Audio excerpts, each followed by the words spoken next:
Salam alaikum wa rahmatullahi ta'ala wa barakatuh. Bienvenue dans cette vidéo d'aujourd'hui qui va parler de l'immunité antibactérienne. Ce cours fait partie du grand cours l'immunité anti-infectieuse. Il va traiter spécialement le cas de l'infection bactérienne. On va commencer par de la terminologie, quelques définitions. Tout d'abord, c'est quoi l'infection? L'infection désigne l'envahissement puis la multiplication de micro-organismes au sein d'un corps vivant. Un tel état peut être dû par plusieurs types d'agents microbiens comme les virus, les parasites, les champignons ou encore les bactéries. Face à cette agression, notre organisme va mettre en jeu un système de défense pour éradiquer et éliminer le micro-organisme envahisseur. C'est notre système de défense ou notre système immunitaire. Une maladie infectieuse est une maladie causée par ces agents pathogènes. Il existe plusieurs exemples de maladies infectieuses. On peut citer l'exemple des entéropathies qui font suite aux infections parasitaires, ou encore les pneumopathies qui sont dues à des infections virales ou à des infections bactériennes. L'étude de ces différents agents pathogènes et de ces différentes pathologies relève de nombreuses spécialités, dont la microbiologie, l'immunologie, ainsi que l'épidémiologie et d'autres spécialités cliniques, bien sûr. Tous les différents organismes peuvent être la cible d'une infection par ces micro-organismes. Des animaux, des végétaux, même certains virus peuvent être la cible d'autres virus. En effet, les végétaux possèdent aussi leurs propres moyens de défense qu'on qualifie d'un système immunitaire présent chez le micro-organisme végétal. Les maladies infectieuses de manière générale constituent un véritable problème de santé publique. Ceci est attesté déjà par la pandémie du Covid-19. C'est un cas réel. On voit donc que ça a fait une préoccupation importante à travers le monde et devra susciter les autorités à donner plus de budget à ce secteur important. En effet, les maladies infectieuses sont répandues de façon très importante à travers le monde avec certaines concentrations dans des régions particulières. On note par exemple la fréquence de certaines maladies parasitaires dans des régions bien précises dans le monde, comme les maladies tropicales. Certains pays sont aussi touchés par des infections plus que d'autres pays, avec des régions endémiques qui constitue donc un véritable problème et une préoccupation qui devra être prise au sérieux. Notre système immunitaire joue un rôle très important pour lutter contre ces infections. De façon générale, un système immunitaire qui fonctionne correctement devra constituer une barrière efficace contre l'invasion par la plupart des micro-organismes, sauf le cas des micro-organismes qui sont très dangereux ou très pathogènes, comme le VIH, l'agent de la tuberculose, où il y a une nécessité de faire intervenir des médicaments. On note également que la relation entre notre organisme et les micro-organismes ou les microbes n'est pas seulement une relation de pathogénicité. En fait, il y a plusieurs types de relations qui peuvent s'établir entre notre organisme et les différents agents microbiens. On note par exemple la relation de symbiose qui lie notre organisme avec la flore bactérienne. La présence de la flore bactérienne au sein de l'organisme est très importante pour son bon fonctionnement. Sans cette flore, l'organisme ne pourra pas fonctionner de façon normale. On cite également le cas de certaines bactéries commensales qui vivent à la surface de la peau. Ces bactéries et de certaines muqueuses, la présence de ces bactéries est aussi importante pour l'équilibre normal de ces organes.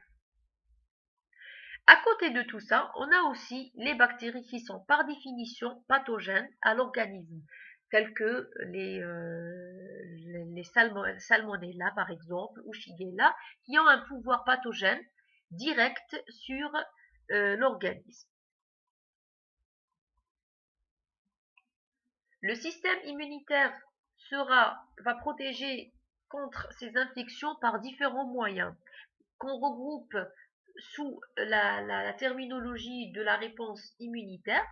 Elle est divisée en deux: la réponse immunitaire non spécifique, qui est commune aux différents agents pathogènes, quelle que soit leur nature, parasites, bactéries, virus ou autres, et la réponse immunitaire adaptative qui va suivre cette réponse immunitaire innée. En fait, la réponse immunitaire innée intervient dans directement après une invasion ou une agression par un agent pathogène. Elle est rapidement mise en jeu. Elle est constituée de nombreux éléments cellulaires et moléculaires ainsi que de barrières qui sont anatomiques et naturelles et qui vont faire face à cette agression. Puis cette réponse immunitaire innée, dans le cas où elle va échouer à contrôler l'infection, c'est un cas qui est rare, puisque dans plus de 99% des cas, c'est l'immunité innée qui arrive à contrôler les différentes agressions pathogènes. Dans le cas où la réponse immunitaire innée est dépassée, on passe à la réponse immunitaire adaptative. La réponse immunitaire adaptative, elle peut être de type humoral ou de type cellulaire, ou parfois elle peut mettre en jeu les deux mécanismes, qui seront bien sûr fonction de la nature de l'agent pathogène en cause et de ses différents éléments de pathogénicité. La réponse immunitaire cellulaire fait intervenir les lymphocytes T et la réponse immunitaire humorale fait intervenir les lymphocytes B qui, après leur activation, vont se transformer en cellules productrices d'anticorps qui sont les effecteurs de cette réponse immunitaire humorale. Pour la réponse immunitaire cellulaire, c'est soit la réponse macrophagique inflammatoire ou bien la réponse cytotoxique médiée par les lymphocytes T CD8+. Donc ça, c'est un schéma qui récapitule un petit peu la localisation des moyens de défense qui font partie de l'immunité innée et adaptative. En fait, les éléments de la réponse immunitaire innée sont localisés ou situés dans les portes de contact ou les portes d'entrée des agents pathogènes, alors que les éléments de la réponse immunitaire adaptative sont situés un peu plus profondément au niveau des organes lymphoïdes secondaires. On passe maintenant au cas particulier de l'infection bactérienne. Après avoir vu ces généralités, on va donc maintenant parler du cas des infections bactériennes.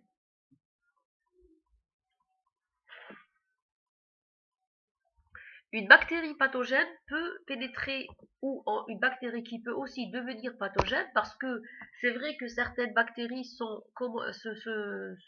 trouvent à l'état de commensal à la surface de la peau par exemple, ou au niveau de l'intestin, mais sa présence dans un site anatomique autre que le site où elle se trouvait naturellement pourrait constituer un danger. Par exemple, la présence d'Escherichia coli au niveau de l'intestin est tout à fait normale. Par contre, elle peut devenir et acquérir un pouvoir pathogène lorsque elle passe dans les voies urinaires, ce qui constitue les infections urinaires.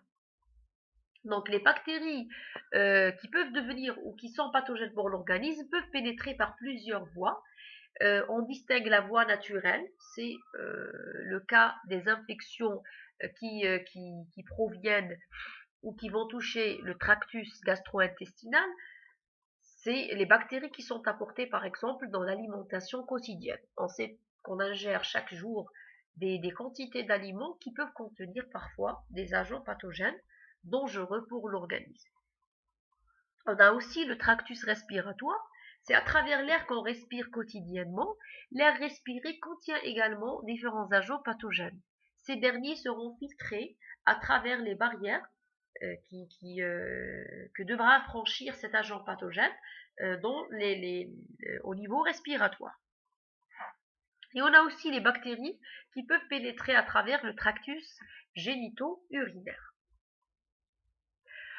À côté de ça, on a d'autres voies de pénétration des agents pathogènes qui ne sont pas vraiment des voies naturelles. Ce sont des voies qui ont été causées de façon accidentelle, par exemple lors d'une plaie au niveau de la peau ou de la muqueuse.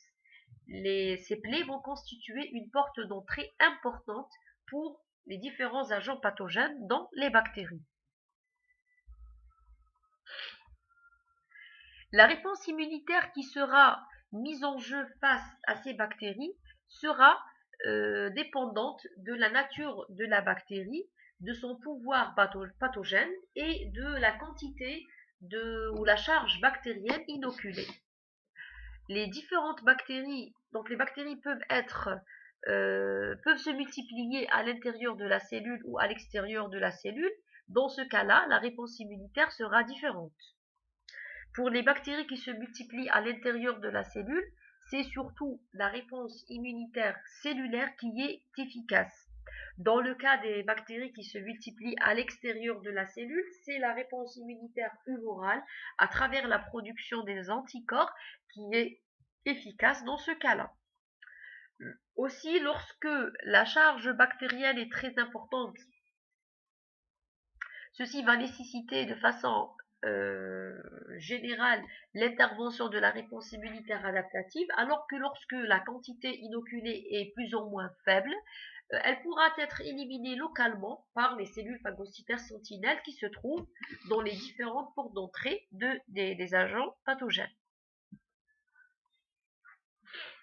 La structure de la bactérie joue aussi un rôle dans la détermination du type de la réponse immunitaire ou de son efficacité plus ou moins rapide contre la bactérie.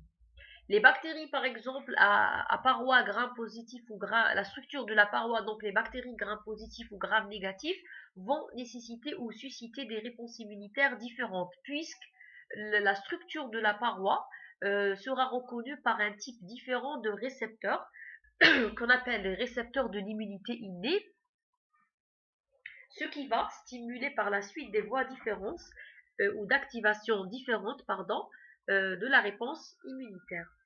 La présence également ou l'absence de la capsule change aussi le type de la réponse. En fait, la présence de la capsule confère à la bactérie une grande résistance aux moyens de défense innés tels que la phagocytose naturelle ou l'activation du système du complément.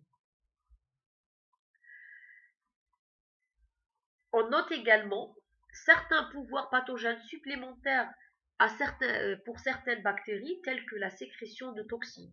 Les bactéries qui sécrètent des toxines sont des bactéries à haut pouvoir pathogène et peuvent constituer un danger très sérieux, très important pour l'organisme.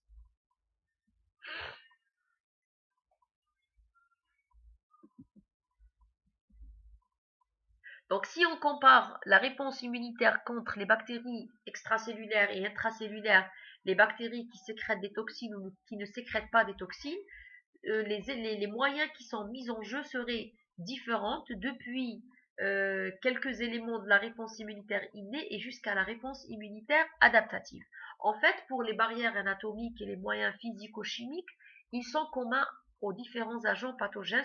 Ceci ne va pas changer entre les différents agents pathogènes. Par contre, même pour la réponse immunitaire innée, si la bactérie se multiplie à l'extérieur de la cellule ou à l'intérieur de la cellule, les moyens qui seront mis en jeu seraient différents. On passe maintenant aux différents moyens qui sont mis en jeu par la réponse immunitaire dans la lutte contre les infections bactériennes. On commence par la première ligne. Qu'est-ce qu'on entend par les éléments de la première ligne de défense? La première ligne de défense, comme on l'a déjà dit plusieurs fois dans l'introduction de ce cours, ce sont les moyens qui sont mis en jeu qui existent dans notre organisme avant la rencontre avec cet agent pathogène. Il consiste en les moyens physico-chimiques et les barrières anatomiques. Les barrières anatomiques telles que la surface de la peau intacte et les muqueuses constituent un élément de résistance naturelle à la plupart des agents microbiens ou des agents pathogènes, entre autres les bactéries, à travers l'étanchéité de cette peau et aussi à travers les différentes sécrétions qui sont donc produites au niveau de la surface cutanée.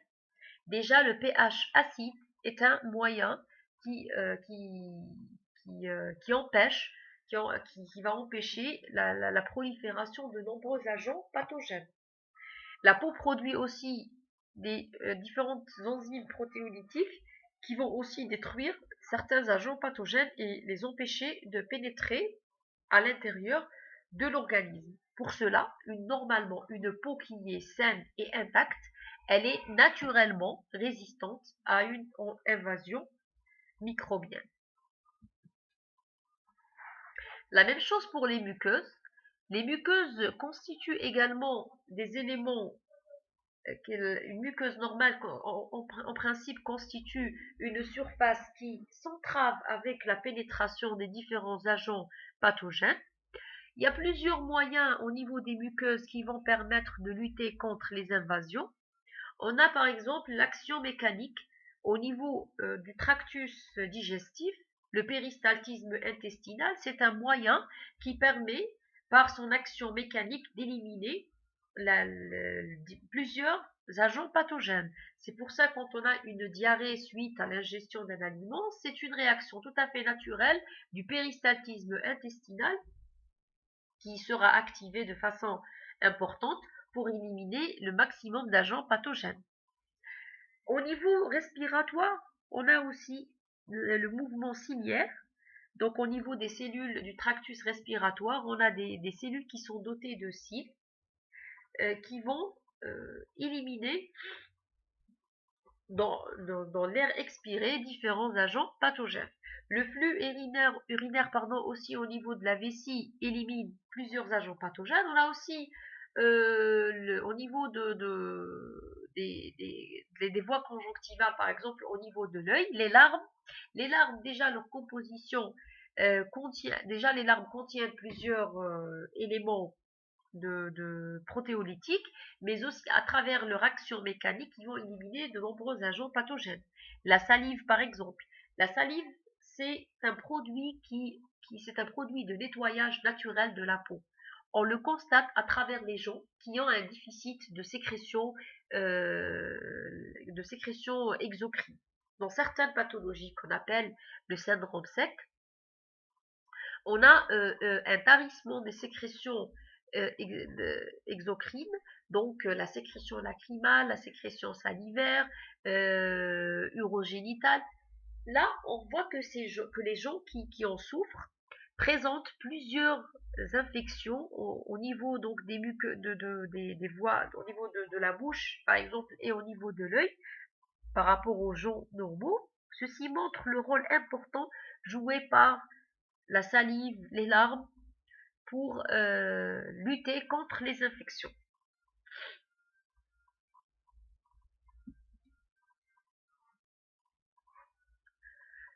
À côté donc de cette action mécanique à la surface des muqueuses, on a aussi l'action chimique qui est faite ou qui est produite à ce niveau-là, telle que la lactoferrine. La lactoferrine, elle capte le fer indispensable à la vie bactérienne. Le lysozyme, il a un pouvoir pathogène, il a un pouvoir protéolytique directement sur les bactéries. Le surfactant produit essentiellement au niveau des poumons. Il joue un rôle pour faciliter la phagocytose des bactéries par les macrophages. Il joue donc un rôle d'opsonie.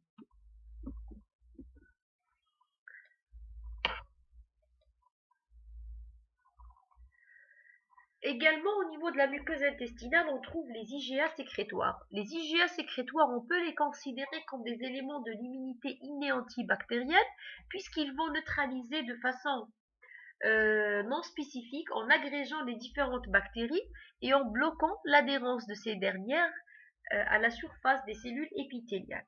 Ils peuvent inactiver même certaines toxines.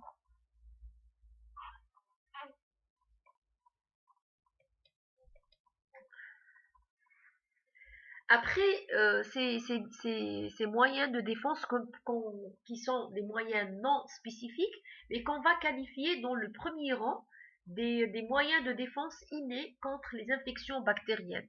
Donc, globalement, dans la défense immunitaire innée contre les bactéries, donc on va diviser ça en deux. Les moyens anatomiques et physico-chimiques, c'est la première ligne de l'immunité innée. La deuxième ligne, toujours dans les mécanismes non spécifiques, c'est la réaction inflammatoire qui va se traduire par différentes manifestations, dont la fièvre. La fièvre, qui est une manifestation souvent liée à une inflammation au niveau de l'organisme, est un moyen de défense contre plusieurs agents pathogènes. Il y a donc certains cytokines qui seront sécrétés localement et qui vont agir au niveau central pour induire cette augmentation de la température. Cette augmentation de la température, elle est importante pour empêcher la prolifération de certains agents pathogènes, dont les bactéries. Elle va les inactiver. Elle peut inactiver certaines toxines aussi.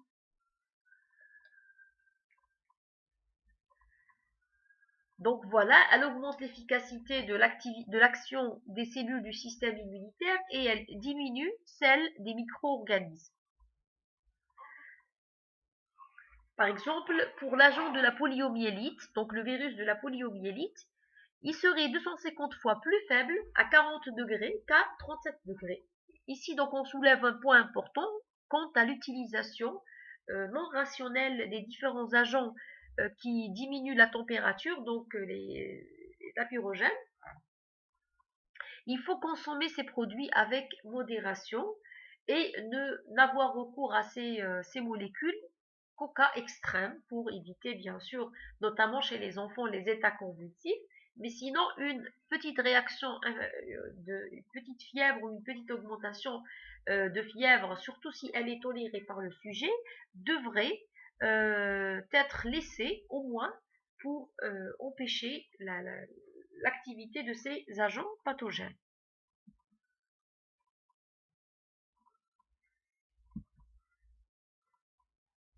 Voilà, donc à noter que bien sûr, il faut toujours surveiller cette élévation de la température pour ne pas dépasser la limite de la tolérance.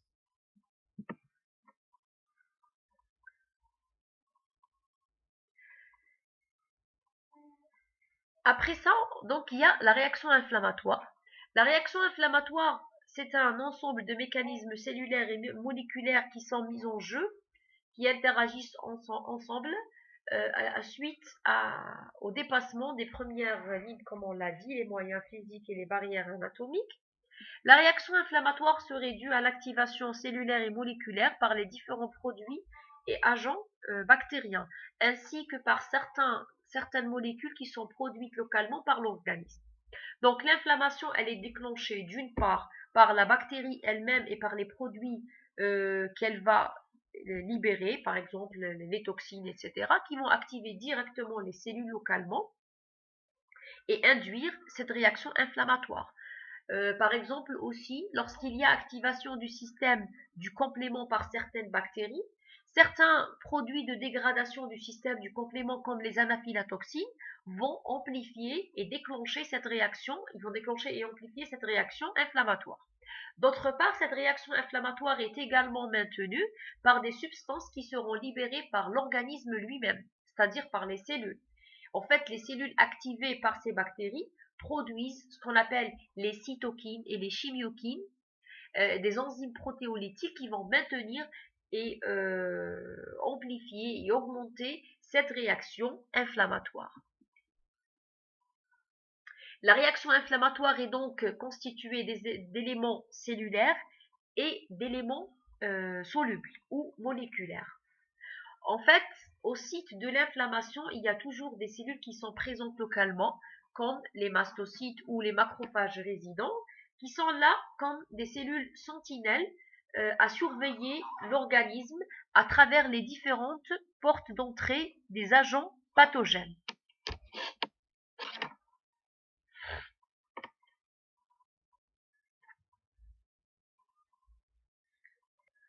les premiers éléments cellulaires qui vont répondre à l'infection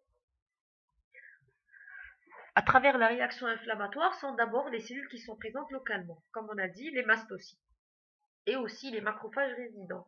Ils vont reconnaître d'abord ces agents pathogènes, ils vont répondre à cette stimulation par la sécrétion et la production de différentes molécules, notamment les médiateurs inflammatoires. Ils vont libérer ainsi donc de l'histamine, de la sérotonine, qui sont les médiateurs précoces, préstockés au niveau des granules des cellules mastocytaires. Ces médiateurs vont agir sur l'endothélium vasculaire pour augmenter sa perméabilité. Ensuite, lors d'une phase un peu plus tardive, ils vont sécréter des cytokines pro-inflammatoires comme l'IL-1, l'interleukine 1, l'interleukine 6 et le TNF. Ces différentes cytokines vont aussi agir sur l'endothélium vasculaire en augmentant sa perméabilité. L'augmentation de la perméabilité vasculaire est une réaction tout à fait normale qui sera mise en jeu afin de faciliter le recrutement d'autres cellules au niveau du site inflammatoire. En fait, les premières cellules qui vont arriver au foyer inflammatoire sont les polynucléaires neutrophiles. Les polynucléaires neutrophiles vont arriver au site de l'inflammation suite à l'appel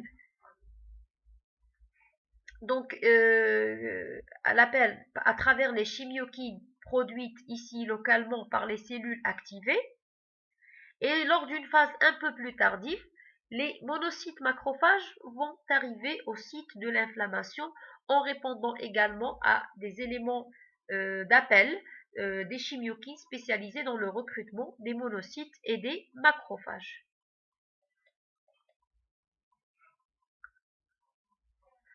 Au site de l'inflammation, les monocytes qui ont traversé cette paroi vont se transformer localement en macrophages. Les polynucléaires neutrophiles qui ont été également recrutés vont commencer à exercer leur fonction naturelle de lutte contre ces différents micro-organismes, c'est la phagocytose. En fait, cette phagocytose, elle est parfois médiée par certains récepteurs, après donc la reconnaissance de l'agent pathogène. Les cellules phagocytaires en général expriment des récepteurs qu'on appelle les récepteurs de l'immunité innée. Ces récepteurs vont leur permettre de reconnaître des structures exprimées par les agents pathogènes qu'on appelle les PAMPs ou les motifs antigéniques associés aux pathogènes. Ces derniers vont permettre aux cellules du système immunitaire de distinguer l'agent pathogène des autres structures et ainsi de faciliter son élimination. Cette phagocytose va s'accompagner de l'activation de la cellule qui va aussi produire des enzymes protéolytiques et utiliser d'autres mécanismes de lutte contre les bactéries.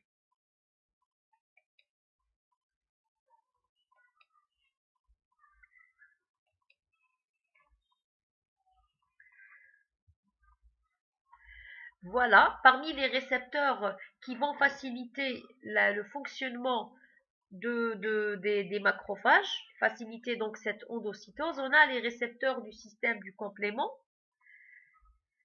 Le système du complément participe également aux premières phases de la réaction inflammatoire. Le complément est un système fait de plusieurs protéines qui s'activent essentiellement selon trois voies. La voie des lectines, la voie classique et la voie des MBL, ou la voie du mannose binding lectine. Et la voie alterne, pardon. Donc il y a trois voies, la voie alterne, la voie classique et la voie des lectines. L'activation du complément va générer d'une part les anaphylatoxines qui sont les C3A, C5A, C4A qui vont amplifier la réaction inflammatoire et d'autre part, ils vont générer ce qu'on appelle les opsonines comme le C3B et le C4B. Les opsonines qui recouvrent les surfaces des bactéries possèdent des récepteurs qui sont le CR1, CR3, CR4 exprimés à la surface des cellules phagocytaires.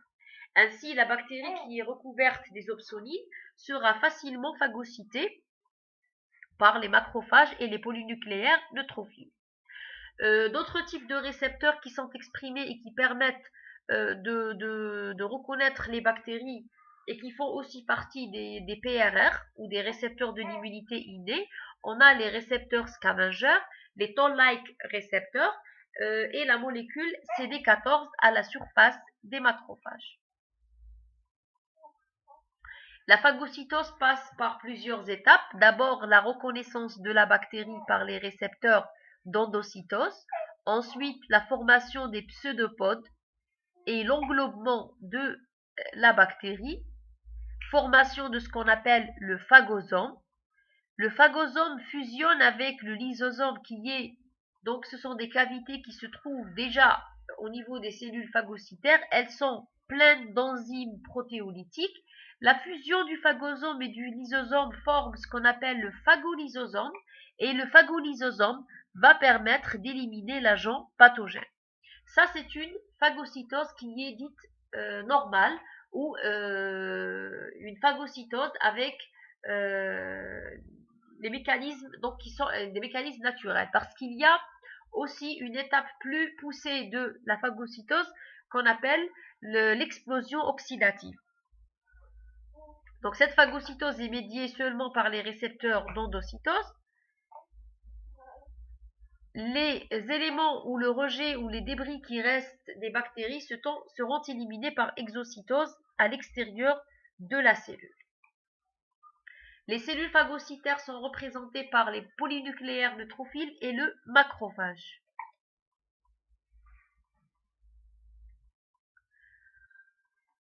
Comme cellules aussi participant à la réponse immunitaire innée contre les bactéries, on a les cellules NK.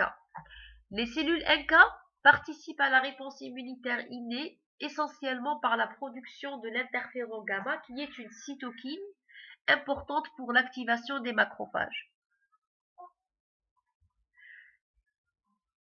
Les cellules NK vont s'activer après la reconnaissance des différentes bactéries grâce à des récepteurs exprimés à leur surface.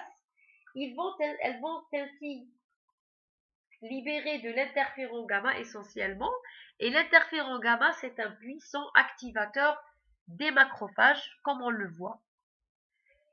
Cet interféron gamma, qui est un puissant activateur des macrophages, va permettre aux macrophages et aux cellules phagocytaires de façon générale de passer au niveau 2 de la phagocytose. Le niveau 1, c'était une phagocytose normale avec les enzymes protéolytiques. Le niveau 2 de la phagocytose, il va permettre d'activer les enzymes qui permettent de synthétiser ce qu'on appelle les dérivés oxygénés et les dérivés azotés. Parmi les dérivés oxygénés, on note le peroxyde d'hydrogène ou l'eau oxygénée, H2O2, et on a aussi l'anion superoxyde. Parmi aussi les dérivés azotés, on a le NO qui est très actif contre les bactéries. Alors, cette explosion oxydative permet d'éliminer certaines bactéries qui peuvent, dans d'autres cas, échapper à la phagocytose normale.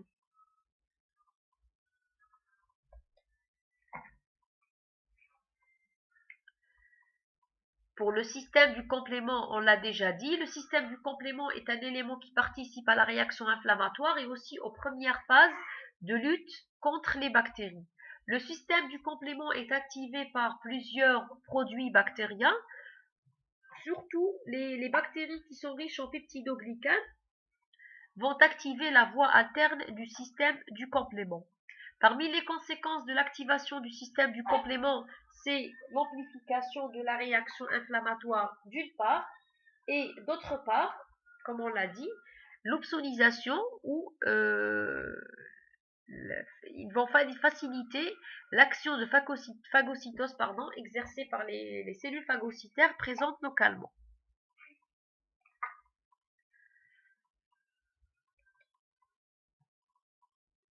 Donc, avant de passer à la réponse immunitaire spécifique, on va faire une petite récapitulation sur la réponse immunitaire innée antibactérienne.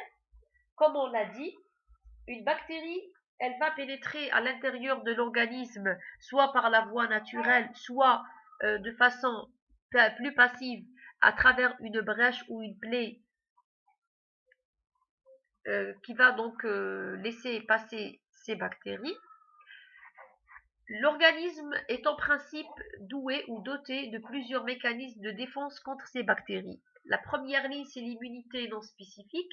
Alors, dans ce type de réponse, on a d'abord les moyens mécaniques et les moyens physico-chimiques. Si la bactérie arrive à franchir toutes ces voies, elle va rencontrer d'autres éléments de la réponse immunitaire innée qui sont un peu plus puissants que les premiers. En fait, ce sont les cellules et les molécules participant à la réaction inflammatoire. Parmi les éléments de cette réaction inflammatoire, on a les cellules présentes localement, les mastocytes et les macrophages qui, grâce à l'expression de certains récepteurs appartenant au PRR ou récepteurs de l'immunité innée, vont reconnaître un agent pathogène. Cette reconnaissance sera suivie par la libération de molécules par ces cellules. Les mastocytes ils vont libérer des médiateurs précoces comme la sérotonine et l'histamine, puis des médiateurs tardifs comme les cytokines et les dérivés lipidiques, les dérivés de l'acide arachidonique comme les prostaglandines et les leucotriènes. L'action de ces médiateurs sur l'endothélium vasculaire va se traduire par l'augmentation de sa perméabilité, ce qui va permettre de recruter d'autres cellules au foyer inflammatoire et ainsi d'apporter un renfort, une aide aux différentes cellules présentes localement. Les premières cellules qui vont arriver sont les polynucléaires neutrophiles, puis les monocytes macrophages. À ce niveau-là, ces cellules vont commencer à phagocyter l'agent pathogène et à essayer de l'éliminer. Parmi les autres éléments appartenant à la réponse immunitaire, à la réaction inflammatoire, on a la participation du système du complément. Le système du complément s'active en 3 voies essentiellement. La voie des lectines joue un rôle important lors de cette phase non spécifique de la réponse immunitaire. Le complément va s'activer au contact de la paroi de certaines bactéries, notamment celles qui sont riches en peptidoglycanes. Cette reconnaissance sera suivie par l'activation de la cascade du complément, ce qui va permettre d'éliminer entre autres les bactéries par le complexe d'attaque membranaire, mais d'autre part, ça va permettre de générer les anaphylatoxines qui amplifient la réaction inflammatoire d'une part, mais aussi de produire les opsoniques qui vont faciliter la phagocytose par les cellules phagocytaires. La phagocytose donc peut se faire de façon directe à travers la reconnaissance directe de l'agent pathogène en suivant les différentes étapes. Elle peut se faire également grâce à la présence d'opsoniques qui sont les produits de dégradation du complément, ce qui va faciliter cette phagocytose. Elle peut aussi se faire après il y a aussi un autre niveau d'activation des cellules phagocytaires, c'est l'explosion oxydative suite à la sécrétion de l'interféron gamma essentiellement par les cellules NK, ce qui va augmenter leur pouvoir cytotoxique intracellulaire de manière très importante. Cette explosion oxydative va permettre d'activer certains enzymes qui vont catalyser des réactions de production de dérivés oxygénés et de dérivés azotés. Alors pour l'immunité spécifique antibactérienne, là les moyens vont devenir spécifiques pour chaque agent bactérien ou agent microbien. La différence entre l'immunité innée et spécifique, c'est bien sûr la spécificité de reconnaissance d'un agent pathogène.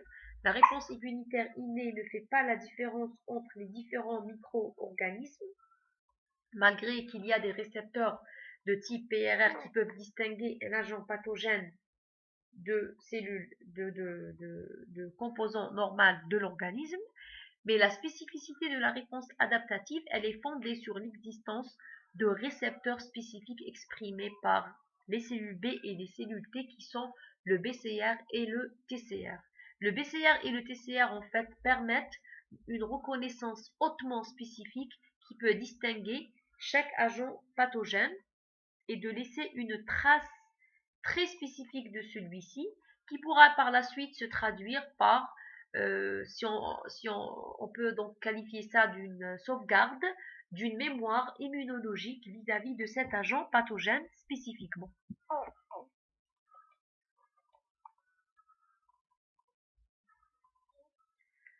Pour la réponse immunitaire spécifique, on peut avoir soit une réponse à médiation humorale ou une réponse à médiation cellulaire. Une réponse à médiation humorale si l'agent pathogène est un micro-organisme ou une bactérie à développement extracellulaire, tel que le streptocoque. Une réponse à médiation cellulaire si le micro-organisme est à développement intracellulaire, tel que le mycobacterium par exemple.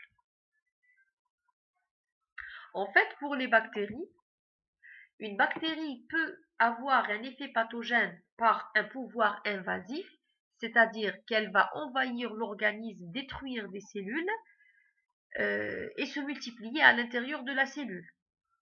Une bactérie peut aussi avoir un effet pathogène qui est dit non invasif. Une bactérie est dite non invasive, elle a donc un pouvoir pathogène par exemple la sécrétion ou la production d'une toxine. Dans ce cas-là, c'est la réponse immunitaire humorale qui est plus efficace. En plus, comme on l'a dit, si la bactérie se multiplie à l'extérieur de la cellule, elle sera aussi éliminée par la réponse immunitaire adaptative à médiation humorale. Les bactéries intracellulaires qui sont donc détruites par la réponse immunitaire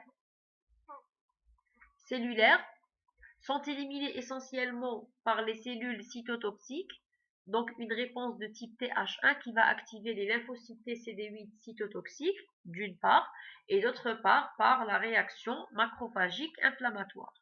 Les bactéries extracellulaires sont éliminées par la réponse à médiation humorale, qui consiste essentiellement à l'action ou fonction biologique effectrice des anticorps.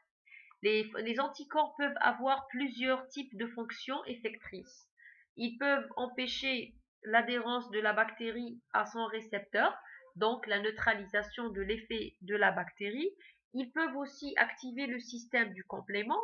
Ils peuvent faciliter la phagocytose des agents pathogènes grâce aux récepteurs exprimés par les cellules phagocytaires, ainsi que d'autres fonctions comme la cytotoxicité cellulaire dépendante des anticorps, notamment si l'agent pathogène se retrouve à l'intérieur de la cellule. L'élément de liaison entre la réponse immunitaire innée et la réponse immunitaire adaptative, c'est la cellule présentatrice d'antigènes. La cellule présentatrice d'antigènes, c'est une cellule qui va présenter l'antigène aux lymphocytes T afin de pouvoir les activer. En effet, les cellules de la réponse immunitaire innée se trouvent à des niveaux ou dans des sites qui sont près de la porte d'entrée des agents pathogènes, comme les macrophages, les mastocytes, les polynucléaires qui vont arriver vite au site de l'inflammation. Tout ça, c'est situé aux portes d'entrée de l'agent pathogène. Par contre, les cellules de l'immunité adaptative se retrouvent dans des sites plus profonds à l'intérieur de l'organisme. On se pose la question, comment ces cellules qui se trouvent plus profondément par rapport à la porte d'entrée d'un agent pathogène seraient activées et stimulées? La réponse, c'est dans la cellule présentatrice d'antigènes dite professionnelle ou la cellule dendritique. Cette cellule qui est la seule cellule capable d'activer des lymphocytes naïfs, des lymphocytes T naïfs, est capable de transporter une trace de l'antigène et de la présenter aux lymphocytes T qui se trouvent à un site éloigné et de les activer pour pouvoir exercer leur fonction vis-à-vis de cet agent pathogène. Rappelons que les lymphocytes T et les lymphocytes B reconnaissent l'agent pathogène de façon différente. Les lymphocytes B reconnaissent un antigène directement dans sa structure native grâce au BCR ou le récepteur spécifique du lymphocyte B. Et le lymphocyte T ne reconnaît l'antigène qu'après sa liaison ou sa dégradation, puis son chargement sur une molécule HLA, soit de classe 1 pour les lymphocytes T CD8 ou de classe 2 pour les lymphocytes T CD4+. Donc, pour activer les lymphocytes T ou pour activer les lymphocytes B, il faut que l'antigène soit transporté à partir du site de contact ou du porte d'entrée jusqu'au site de stockage des cellules de la réponse immunitaire adaptative qui sont les lymphocytes T et les lymphocytes B. Pour les lymphocytes T, l'antigène est transporté par la cellule présentatrice d'antigène qui est la cellule dendritique. La cellule dendritique est une cellule qui exprime, comme les macrophages et les différentes cellules de l'immunité innée, elle exprime les récepteurs appartenant à l'immunité innée ou les récepteurs de l'immunité innée, les PRR.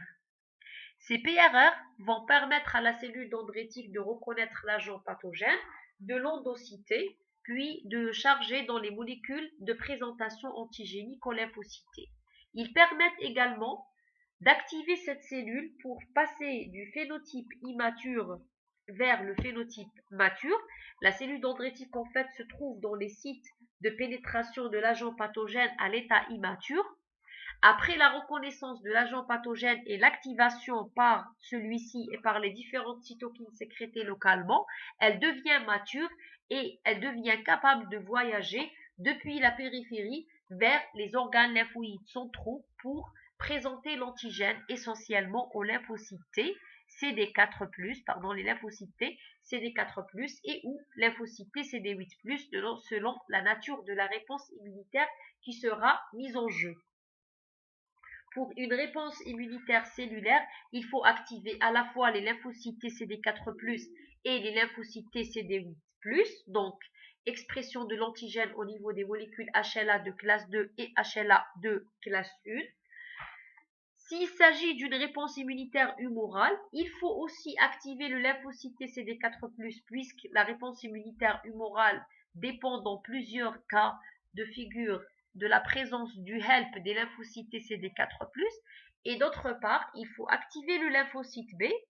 L'activation du lymphocyte B se fait différemment du lymphocyte T par une reconnaissance directe de l'agent pathogène qui est soit drainé par la circulation lymphatique jusqu'à l'organe lymphoïde secondaire ou bien parfois transporté par certains protéines ou produits de dégradation du système du complément comme le C3b ou le C4b.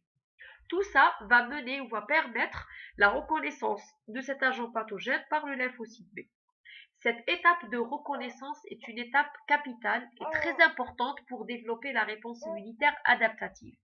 Elle va permettre de stimuler spécifiquement la cellule spécialisée ou la cellule qui exprime le récepteur spécifique à cet agent pathogène.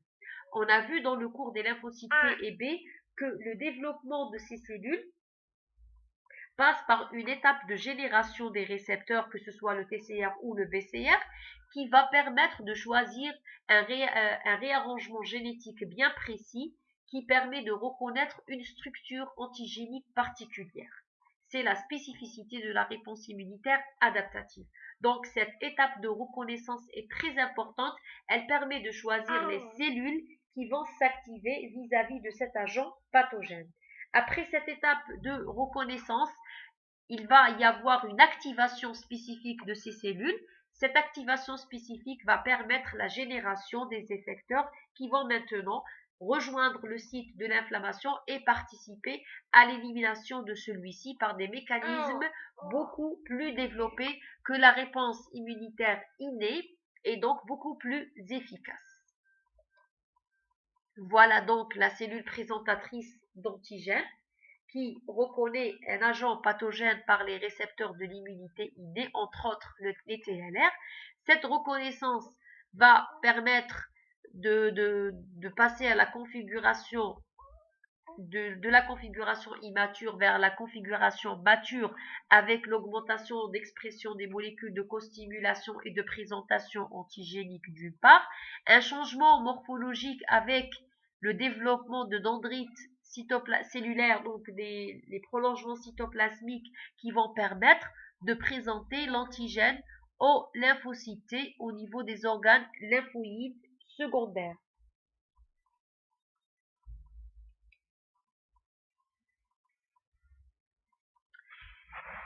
On va parler maintenant de la réponse immunitaire à médiation humorale. Donc, la réponse humorale qui convient aux bactéries qui se multiplient à l'extérieur de la cellule, ainsi qu'aux bactéries qui ont un pouvoir qui ne sont pas invasifs, donc qui ont un pouvoir pathogène lié à la sécrétion de protéines comme les toxines.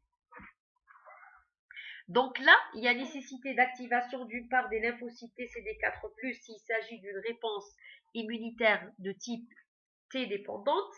S'il s'agit d'un antigène T indépendant, on peut s'en passer de l'activation du lymphocyte T, on va activer uniquement le lymphocyte B. Dans tous les cas, le lymphocyte B, après son activation, se transforme en cellules plasmocytaires et produit les anticorps qui vont permettre d'éliminer la bactérie. Que ce soit donc une réponse T indépendante qui nécessite qui va donc permettre l'activation du lymphocyte B directement, sans la présence des lymphocytes T, ou bien qu'il s'agit d'une réponse contre un antigène thymodépendant. Ceci va passer par une étape d'activation du lymphocyte B et aussi de l'activation du lymphocyte T par la cellule présentatrice d'antigène. En fait, là, on ouvre une petite parenthèse concernant les gens qui souffrent de certaines maladies provoquant l'absence totale de lymphocyte B, telles que la gamma-globulinémie ou la maladie de Bruton. Dans cette pathologie, on note l'absence totale de lymphocyte B et la présence normale de lymphocyte T. Cette absence totale de lymphocyte B va se traduire par l'absence de production des anticorps. C'est pour ça qu'on l'appelle agamma-globulinémie ou maladie de Bruton.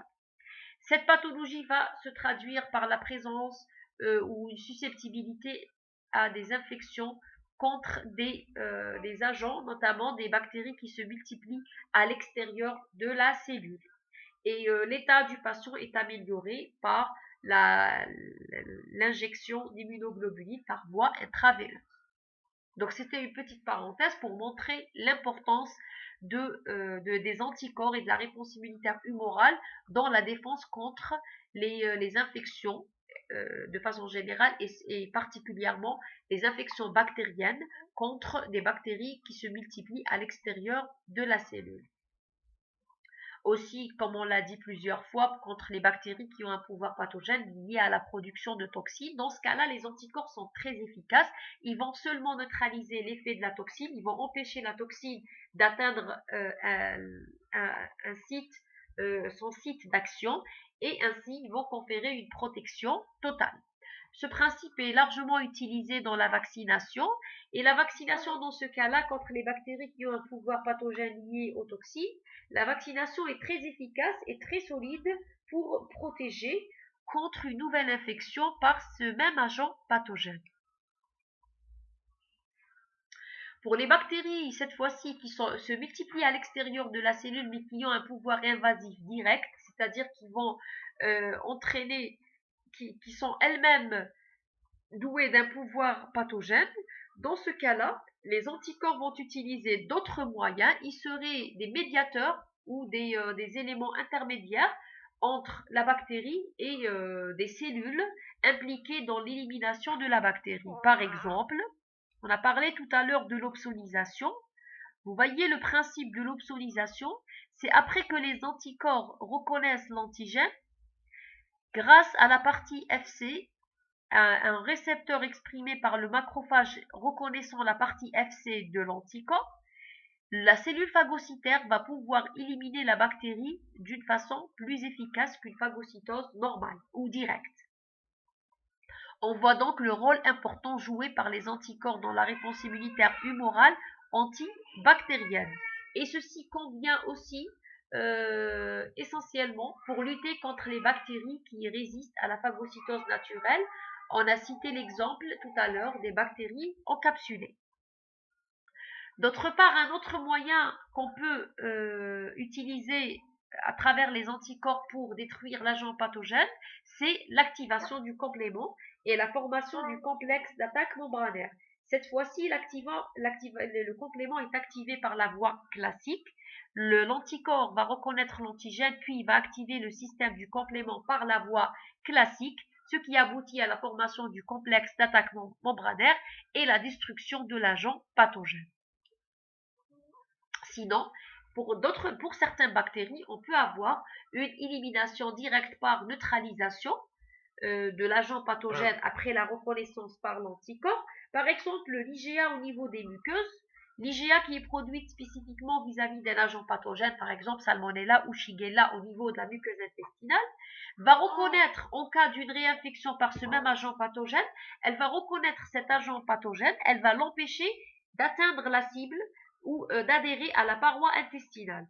C'est une neutralisation, il sera éliminé dans la matière fécale. Le complexe IgA antigène ou bactérie sera éliminé dans la matière fécale, donc c'est une neutralisation.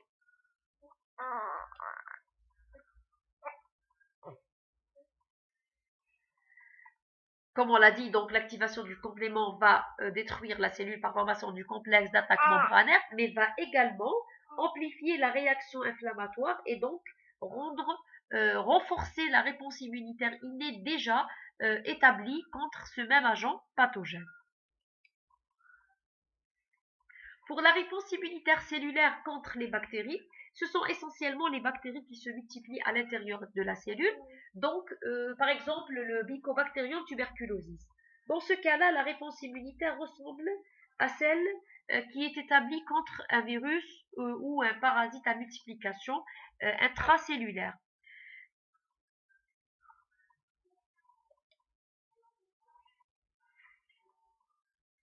Les bactéries qui se multiplient à l'intérieur de la cellule peuvent même parfois échapper à la phagocytose, donc échapper à la réponse immunitaire innée. Et donc, dans ce cas-là, on doit faire appel à la réponse immunitaire adaptative, qui sera de type cellulaire pour lutter contre ces bactéries. La réponse immunitaire cellulaire antibactérienne peut être de deux types. La réponse immunitaire cellulaire de type macrophagique ou inflammatoire. Dans ce cas-là, les lymphocytes CD4+ sont activés, ils vont se transformer en lymphocytes T helper 1. Les lymphocytes T helper 1 sont des cellules qui produisent en quantité importante de l'interféron gamma. On sait que les effets de l'interféron gamma sur le macrophage sont très importants. C'est un véritable booster des macrophages.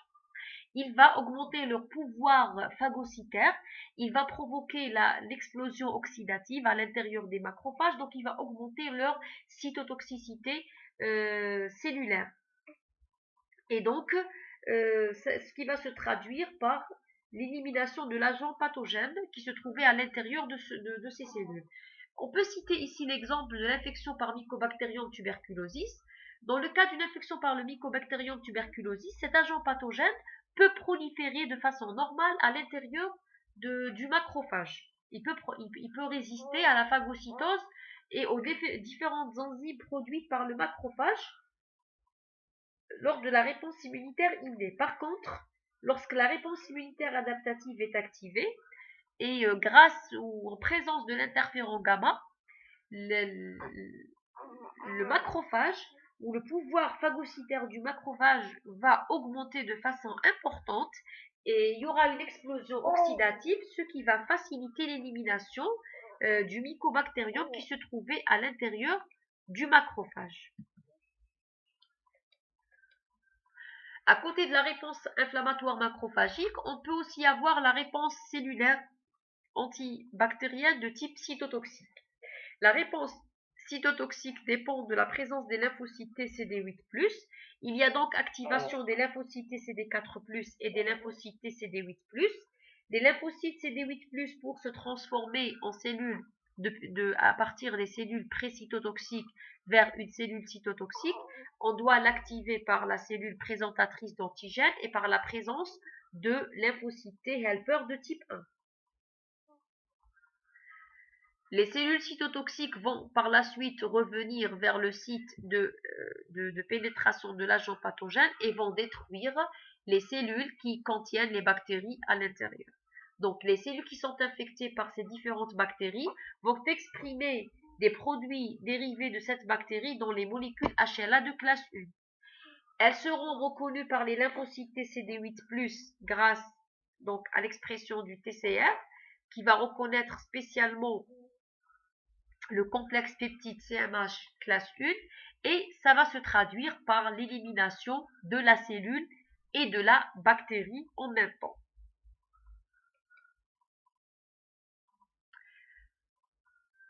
Donc ça, c'est l'effet des interférons gamma, on en a déjà cité. C'est un booster ou c'est un élément très puissant dans l'activation des macrophages.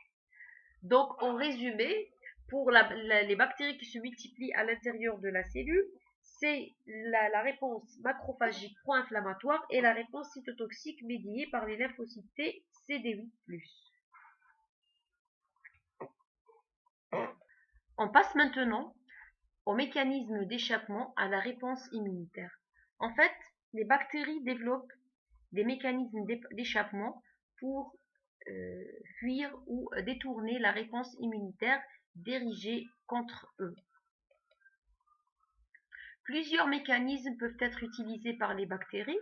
Par exemple, la résistance à l'attaque par les facteurs chimiques établis par Staphylococcus aureus, qui va lui conférer une résistance contre le lysosine. Le Streptococcus pneumoniae peut même dégrader le mucus qui est produit par les cellules épithéliales. Certaines bactéries, notamment les bactéries gram-positifs, peuvent échapper à l'activation du complément, ce qui va bloquer aussi la réaction inflammatoire qui est donc amplifiée par l'activation du système du complément et empêcher l'élimination de cet agent pathogène. D'autres peuvent même résister à l'opsonisation, comme les bactéries gram-positives, ce qui va limiter leur élimination par phagocytose. Certaines bactéries peuvent échapper à la phagocytose par des moyens comme l'inhibition de celle-ci par Escherichia coli. Escherichia coli va inhiber le processus de phagocytose au sein des cellules phagocytaires. Certaines aussi peuvent même résister aux dérivés oxygénés et aux enzymes protéolytiques produites lors du processus de phagocytose, telles que les bactéries à catalase positive. On a aussi certaines bactéries, notamment qui se multiplient à l'intérieur de la cellule, qui peuvent aussi résister à l'explosion oxydative, mais qui peuvent aussi parfois empêcher la fusion du phagosome avec le lysosome. On cite l'exemple de Mycobacterium tuberculosis et de Brucella. D'autres bactéries possèdent des enzymes qui vont dégrader les enzymes protéolytiques produites par les cellules phagocytaires. On a aussi certaines bactéries qui peuvent se multiplier à l'intérieur du phagosome, qui peuvent plutôt échapper au phagosome et se multiplier au niveau du cytoplasme de la cellule phagocytaire. C'est le cas de Listeria. D'autres bactéries peuvent aussi échapper au système immunitaire en inhibant l'apoptose, c'est-à-dire la mort cellulaire programmée, comme Shigella. D'autres peuvent inhiber l'activité de l'IgA. Il y a des bactéries qui sécrètent des protéases qui vont dégrader l'IgA au niveau donc des muqueuses. Le staphylocoque peut aussi produire une protéine qui ressemble au Fc récepteur alpha, ce qui va donc neutraliser l'effet de l'IgA. D'autres peuvent aussi empêcher la liaison de l'IgA à son récepteur. Et certaines bactéries peuvent aussi inhiber l'expression des molécules HLA de classe 2, ce qui va empêcher et perturber la présentation antigénique par les cellules présentatrices d'antigènes aux lymphocytes TCD4+. Certaines bactéries comme le Campylobacter fitus ou les spirochètes ou le Streptococcus pneumoniae peuvent utiliser la variation antigénique. La variation antigénique est un mécanisme qui est plutôt souvent observé avec les virus et les parasites.